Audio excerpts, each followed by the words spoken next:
IT job కోసం try చేస్తున్నారా? Coding tutor లో ట్రైనింగ్ తో పాటు స్టైఫండ్ అండ్ 100% జాబ్ గ్యారంటీ. ఆహారం కోసం అలమటిస్తున్న వరద బాధితులకు డ్రోన్లతో సాయం చేయడానికి ప్రభుత్వం సిద్ధమైంది.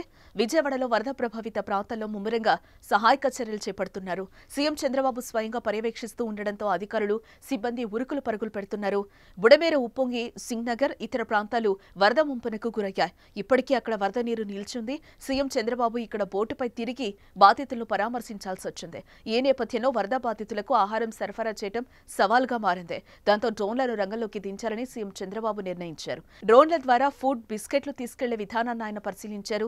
డ్రోన్ల సాయంతో ఆహార సరఫరా అంశాన్ని అధికారులు ముఖ్యమంత్రి చంద్రబాబుకు వివరించారు. లోతట్టు ప్రాంతాల్లో చిక్కుకున్న వారికి డ్రోన్ల ద్వారా ఆహారం అందించొచ్చని, ఒక డ్రోన్ సాయంతో 10 కిలోల వరకు ఆహారం, ఔషధాలు, తాగునీరు పంపొచ్చని అధికారులు తెలిపారు.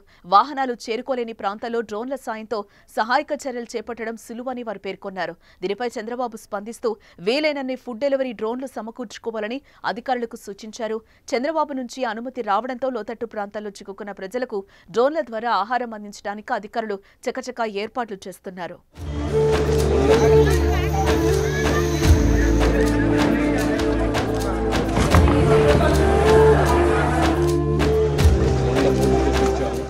సుమన్ టీవీలో మీ పర్సనల్ అండ్ బిజినెస్ ప్రమోషన్స్ కోసం కింది నెంబర్కి కాంటాక్ట్ చేయండి.